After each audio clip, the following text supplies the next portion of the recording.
my speech? Yes, kita nobar di sini Pak. Nobar? Kita nobar di sini, kita tepuk tangan Pak. Saya makan bola Pak.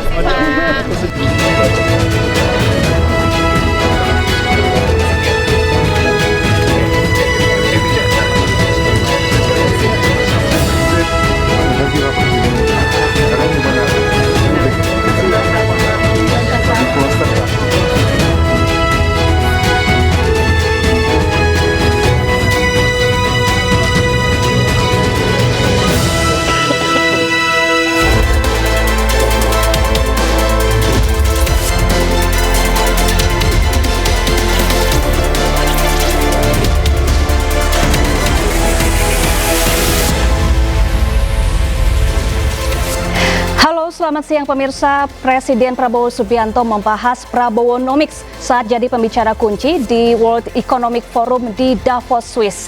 Bersama saya Syafaati Suryo, inilah pemimpin rakyat, pemimpin beraksi, rakyat awasi.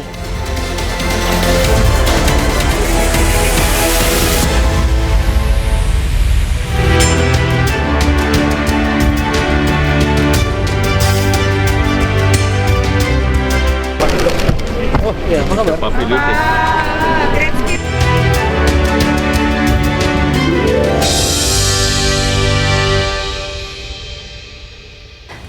Pemirsa, di hadapan para pemimpin negara dan CEO perusahaan internasional, Presiden Prabowo Subianto sampaikan capaian Indonesia mulai dari makan bergizi gratis, sekolah rakyat, pemberantasan korupsi, danantara hingga penindakan tambang ilegal. Dan berikut kita simak pidato Presiden Prabowo di Davos, Swiss. Distinguished President and CEO of the WEF, Mr. Borge Brande, ladies and gentlemen, Bismillahirrahmanirrahim. Assalamualaikum warahmatullahi wabarakatuh. Shalom, salve, Om Swastiastu.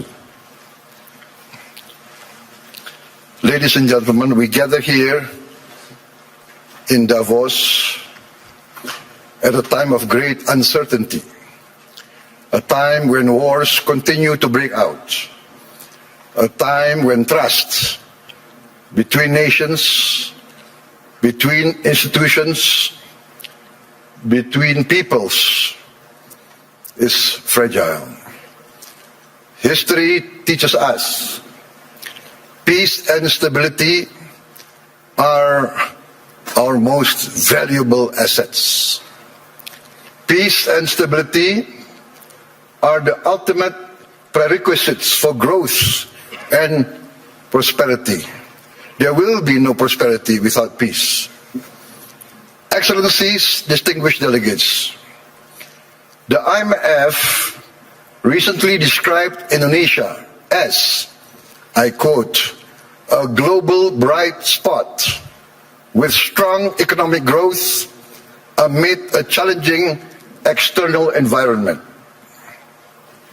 While the world had faced tightening financial conditions, trade tensions, and political uncertainty, Indonesia continues to grow. Indonesia's economy grew by more than 5% every year over the last decade. And I'm confident that this year our growth will be higher. Our inflation remains at around 2%. Our government deficit is now kept below 3% of our GDP. International institutions did not praise us because of unfounded optimism. They did so because of evidence. They recognize that Indonesia's economy is resilient. Our policies have been and will always be well calibrated. Peace and stability in Indonesia over the years did not happen by chance. Peace and stability in my country did not happen by luck. It happened because we, Indonesia, have and will always continue to choose unity over fragmentation, friendship and collaboration over confrontation, and always friendship over enmity. Our credibility, hard-earned over many years, has been protected.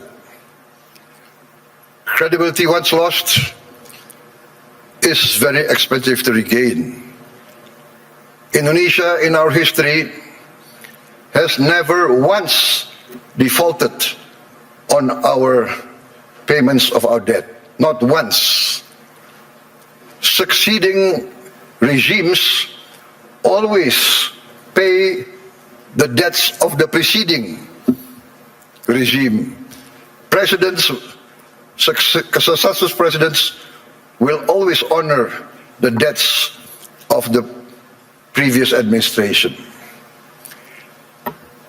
Excellencies, distinguished friends, in addition to requiring peace and stability, growth requires statecraft and capital, in particular the efficient allocation and reallocation of capital.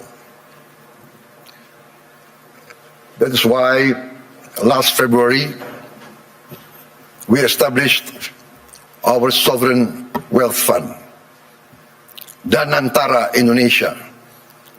Danantara means the energy to power the future of Indonesia. Danantara is a sovereign wealth fund with $1 trillion in assets under management. With Danantara, I can stand here in front of you as an equal partner. Indonesia is now not only a land of peace and stability. Indonesia now is more and more the land of opportunity.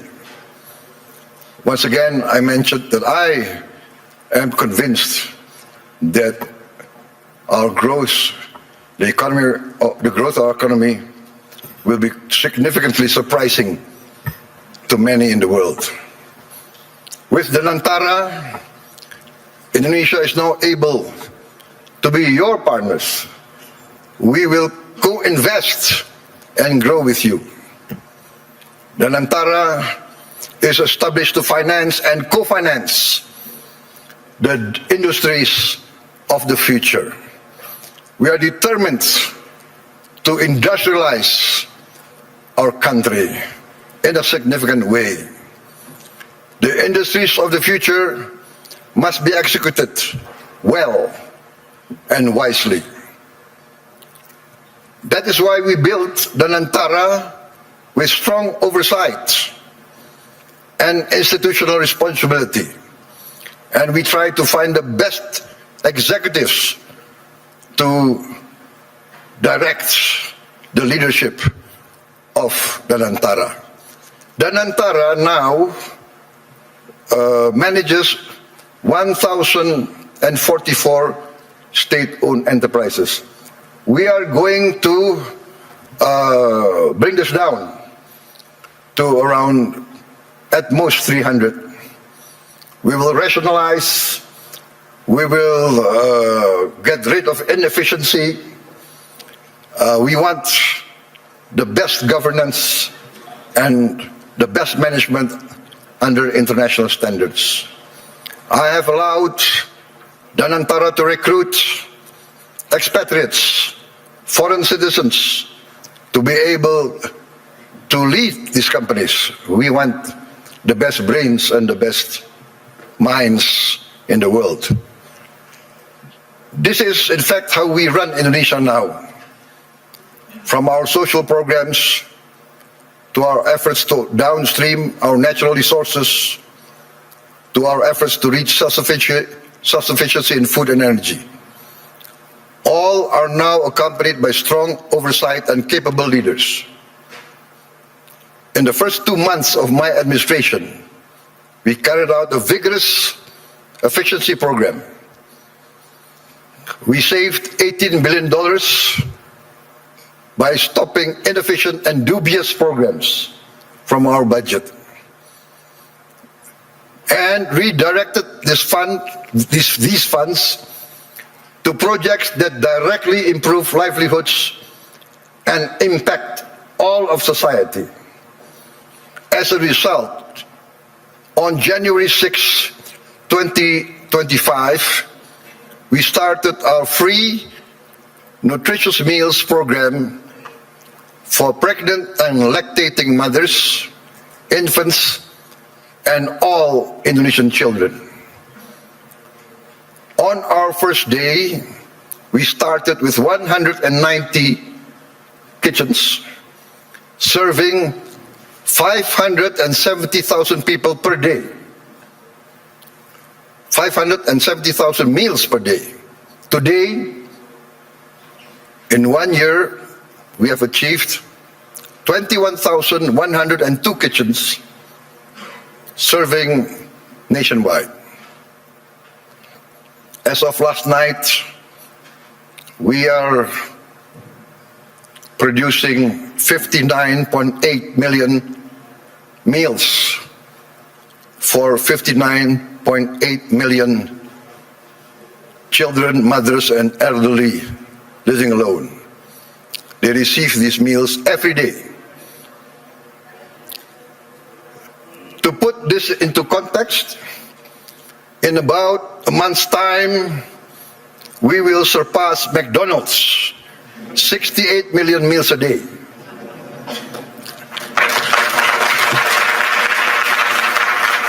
We started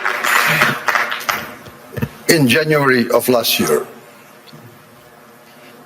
This year we aim to serve 82.9 million meals a day. All children of Indonesia from the womb of their mother up until they reach 18 years of age benefit from this program. For pregnant and lactating mothers, we deliver the meal daily to their home. This is also delivered to their homes for the elderly living alone. To put this in the context I mentioned, I think McDonald's started their first kitchen in 1940. To reach 68 million, it took them 55 decades more. We will reach 82.9, I hope, by the end of December 2026. But my people say, no sir, we will reach 82.9 before December. So hopefully we will achieve this. In addition to strengthening our children, our free meals strengthens our economy. More than 61,000 micro, small, and medium enterprises and cooperatives are now a part of this supply chain. We are creating more than 600,000 jobs just at the kitchens. At its peak, we are optimistic it will reach 1.5 million direct jobs with vendors, with suppliers. There will be another more than 1 million livelihoods embraced and improved. This is why I'm convinced that our growth will reach impressive numbers. Our social policies must expand productivity and produce growth. Today, 70 million Indonesians receive free medical checkup, and they will receive free medical checkup once a year for the rest of their lives. And this will increase to all the children and the adults of Indonesia. we are providing free medical checkup to all citizens of Indonesia.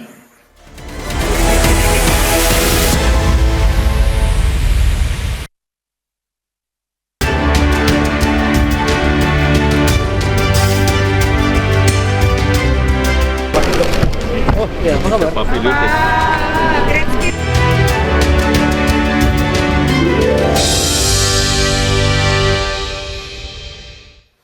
This is not a populist program. This is a rational program to save money.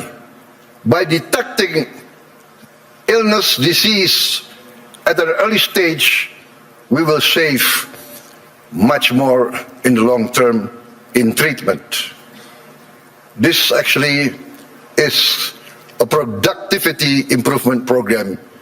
My experts say that in the long run, we will save many, many billions of US dollars. Last year, for instance, we renovated 16,140 schools. We equipped 288,000 schools, each with one 75-inch interactive flat panels as part of our digitalization of our education program. Next year, in this coming year, 2026, we will add another 1 million of these interactive smart panels so that every school will have at least 3 to 4 classrooms with these panels.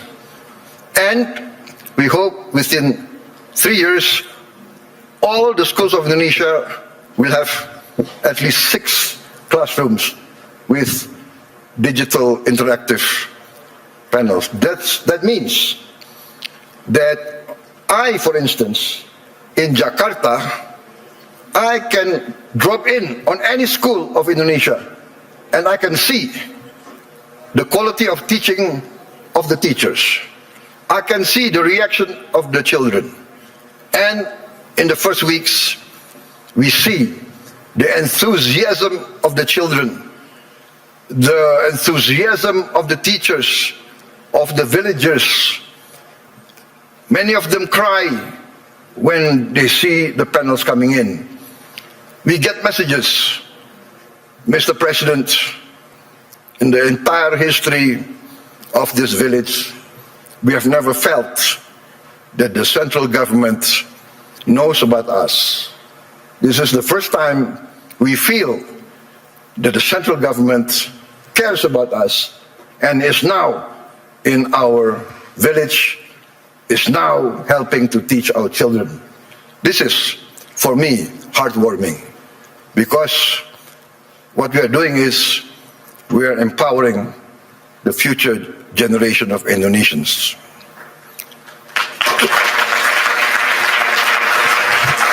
Why does this matter to global investors gathering here at the World Economic Forum?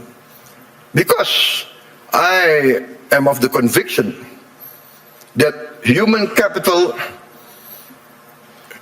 determines long-term growth, long-term returns. Human development, human resources is the key to a thriving and successful nation. Lack of education is the path towards failed states. No country can hope to be stable and prosper if its people are illiterate, if its people are not able to keep up with modern science and technology. In addition, this year we will increase the renovation. I'm determined to modernize and renovate 60,000 schools.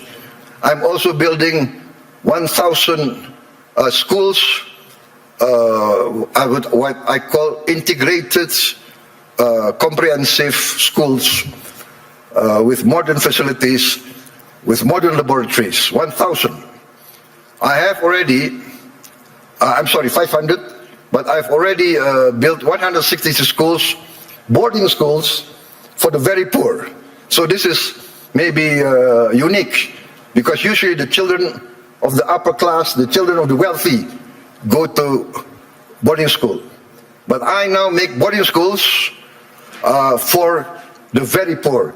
Their only condition for entering the school is they must come from the bottom deciles of our society. Those who are very poor, I'm taking their children. I want to cut the chain of poverty. Usually in countries like my countries of the global south, countries of the third world, countries coming out of hundreds of years of colonialism, usually the son of a poor peasant will be a poor peasant. The son of a garbage collector will be a garbage collector. The son of a street hawker will be a street hawker. The son of a day laborer in the harbor will also be a day laborer in the harbor. This is what we call in the global south the circle of poverty. I'm determined to break the circle. I'm determined that the son of the poorest should not be poor. They must be given equal opportunity. And that's why I've already built 166, and I will build total 500 of these boarding schools. And another 500 not boarding schools, but centers of excellence to boost the other children who are brighter. Also, I've started 20 new boarding schools for the academically gifted. I'm also building 10 new universities, and I'm discussing and negotiating with the best universities of Europe, United Kingdom, and North America to twin them and to produce universities and campus of international standard. In addition, we are now in the process of building 83,000 cooperatives with 83,000 warehouses, 83,000 cold storage, 83,000 mini markets, 83,000 village drugstores selling generic medicine, and all subsidized goods direct to the villagers without intervention from too many middlemen. We are also going to modernize what we call the new fishing villages. We will build at least 1,000 this year, but we actually want to allocate funds for 5,000 villages. Each village will have 2,000 fishermen. We hope to impact 10 million fishermen with their wives and their children. This will impact at least 40 million Indonesians. We have started a pilot project in Biak, in Papua, and the result is very heartening. The average increase in their livelihood is 60% increase in their annual livelihood. Why? Because before, to get ice was impossible for them. There was no ice-making factory near their villages. To get diesel very far, we will build diesel stations in every village. They will have access very easy. Ladies and gentlemen, let me say this clearly. There is no investment climate without the certainty of equitable rule of law. Nobody will come in to invest in a country that is lawless or of dubious legal tradition. I am determined, under my administration, to ensure the rule of law. The rule of law must prevail over any vested interests.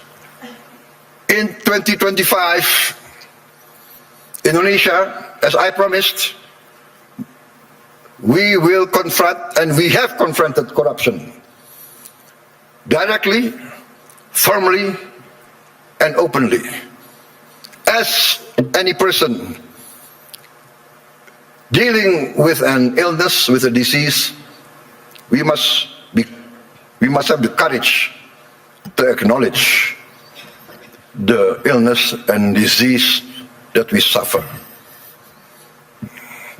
We are determined directly to fight against this corruption. It's challenging. Not many people believe we can do it, but we have no choice. I have no choice. I have been inaugurated, I have been sworn in to uphold the Constitution and the rule of law. In my first weeks in government, we uncovered massive abuse in fuel and crude oil governance. In all sectors of the economy, we found illegality, illegal practices. In my first year of administration, we have already confiscated 4 million hectares of illegal plantations and illegal mines. It is amazing. I call this not free enterprise. I call this not the free market. I called it openly greedonomics, the economics of greed, the economics of rapacious practices.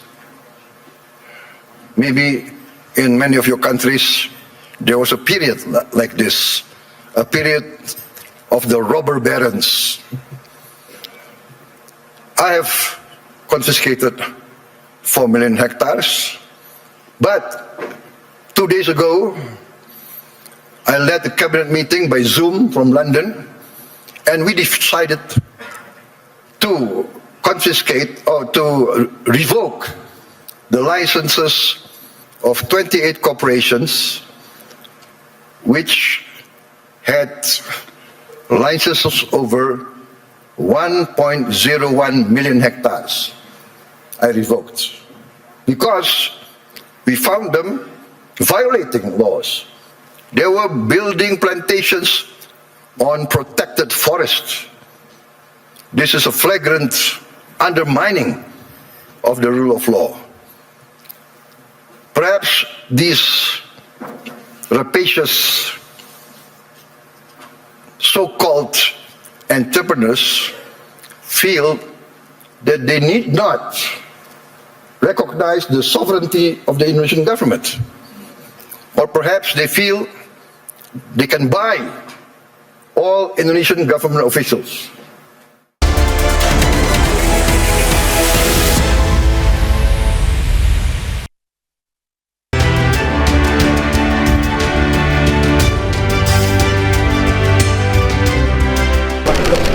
Oh iya, apa kabar? Pemimpin.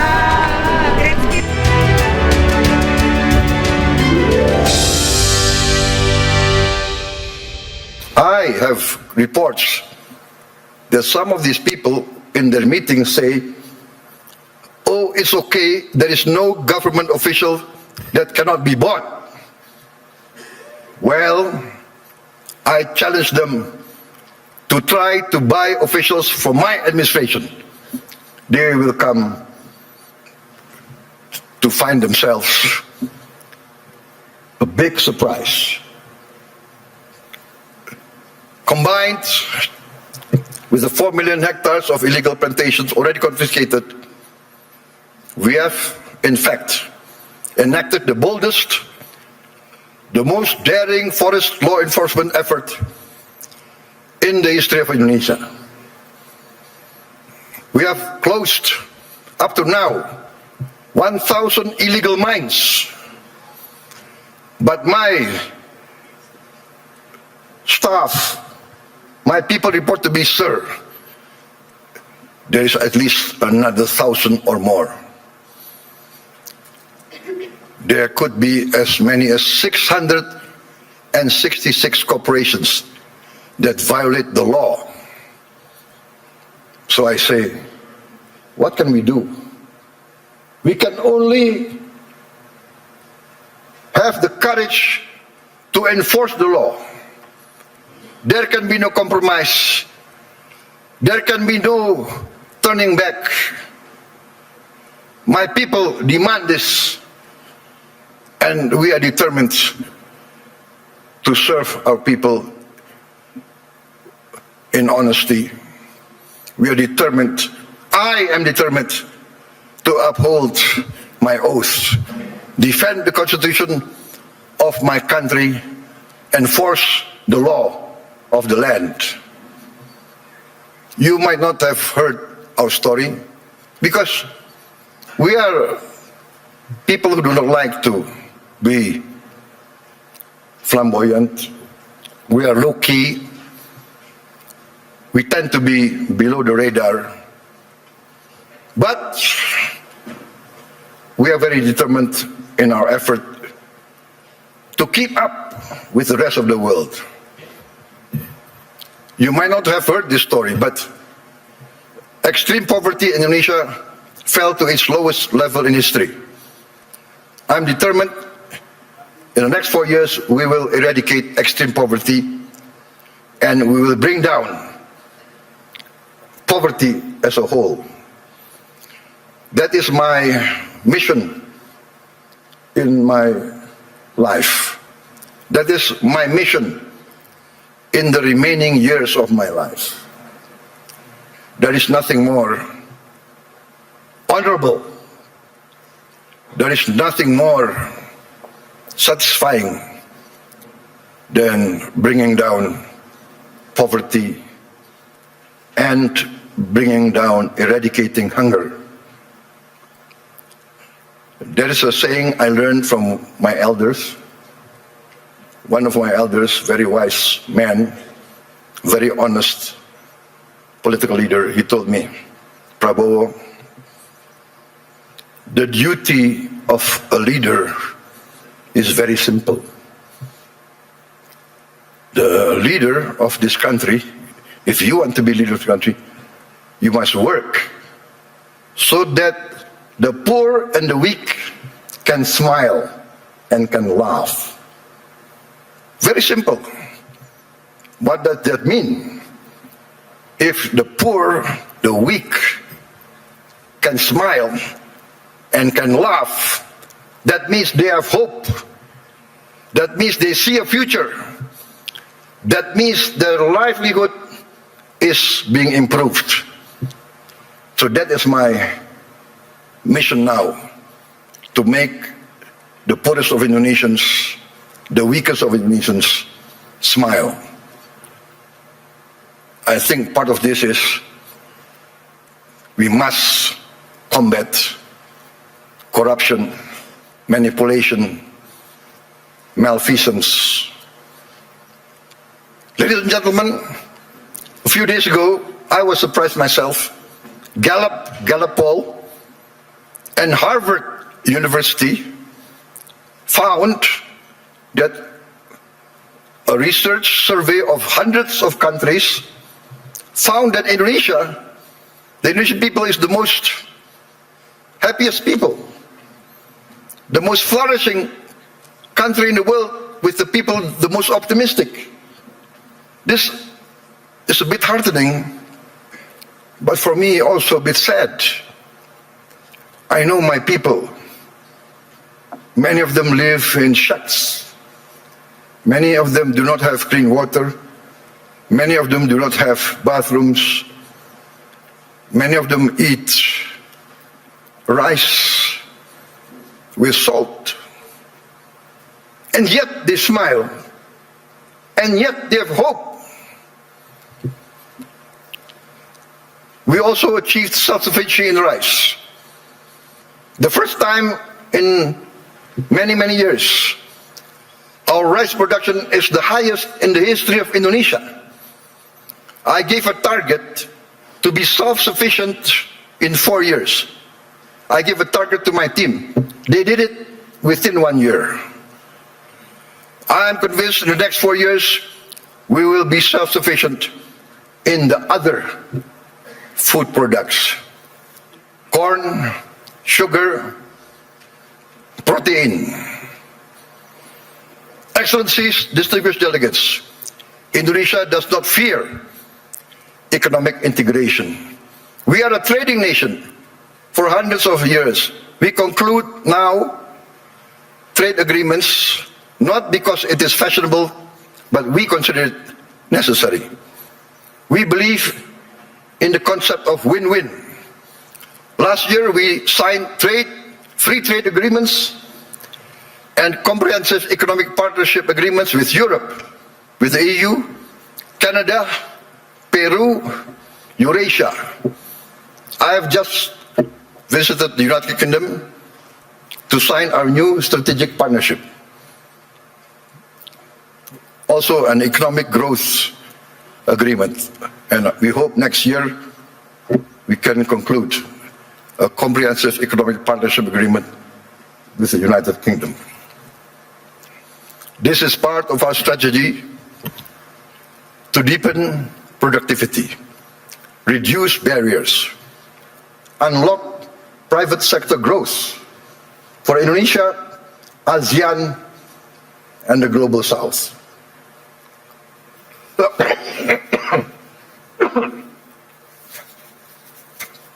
Excuse me. We believe that trade integration, when done fairly, is not a threat to sovereignty. We believe trade is a tool for prosperity. Indonesia has a clear vision. We are determined to become a modern country, integrated with the global economy, providing good quality of life for its citizens, living free of poverty and hunger. But we understand very well this cannot be achieved by slogans alone. It requires determination, good governance, clean government, free of corruption and malfeasance. And in the end, we must have efficient public administration. We must also enact a new culture in our bureaucracy. Our government must serve the general good and must not entrench itself in collusion with greedy and rapacious economic players. Achieving our mission also requires smart investment in infrastructure, simplifying rules and regulations, getting rid of too much red tape, and of course, significant investment in health and education. Distinguished delegates, friends, economic growth requires a dynamic private sector. Indonesia is and will always be open for foreign and domestic investment. And we realize the prerequisite for investment is political and economic stability. Also, the certainty of equitable rule of law, guaranteed by a strong, clean and democratic government. Indonesia today offers sustainable growth with stability. We may be very low-key, we may be below the radar, we don't like to be flamboyant, to to be bragging. We believe in evidence, evidence-based action. In fact, I was invited to speak last year here, and I declined. Why? Because had I come last year, I would have only been leading my administration only for 2 months. So what will I be able to say? I will only be able to talk, to give platitudes. Today, I stand before you with confidence, with pride in our achievement. We have in 1 year achieved tremendous gains, tremendous reforms. We have wiped away hundreds and hundreds of regulations that do not make sense, regulations that hinder fairness, that create the culture of corruption.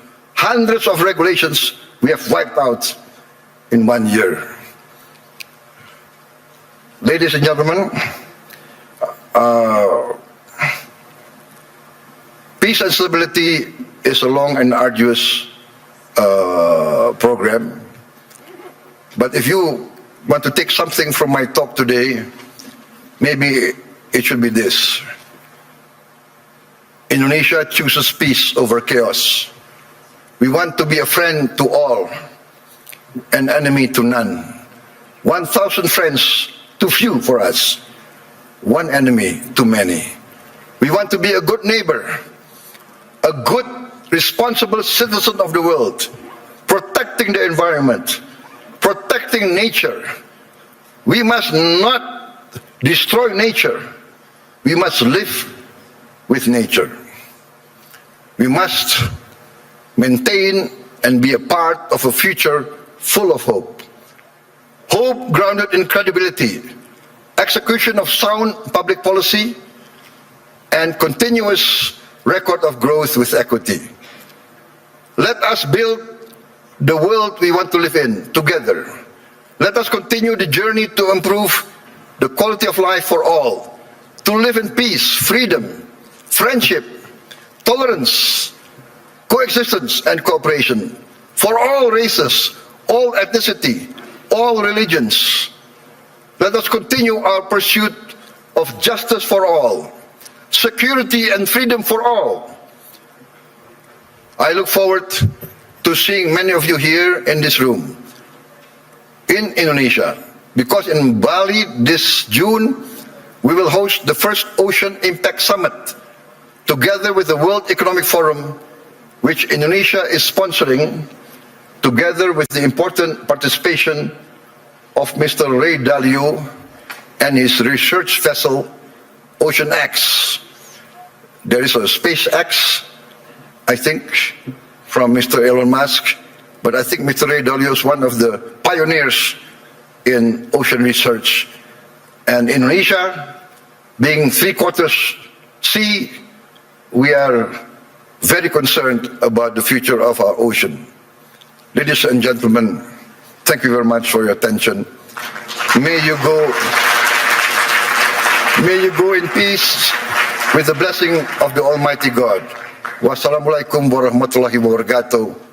Shalom, salve, Om Shanti, Shanti Om. May peace be upon us all. Thank you. Ya pemirsa, demikianlah Pemimpin Rakyat hari ini. Temukan informasi-informasi terbaru lainnya di www.inews.id. Dan cuplikan tayangan berita iNews dapat Anda saksikan di kanal YouTube @officialinews. Saya Syafaati Suryo dan kerabat kerja yang bertugas pamit undur diri. Selamat menyaksikan program kami selanjutnya. Pemimpin Rakyat, pemimpin beraksi, rakyat awasi. Sampai jumpa.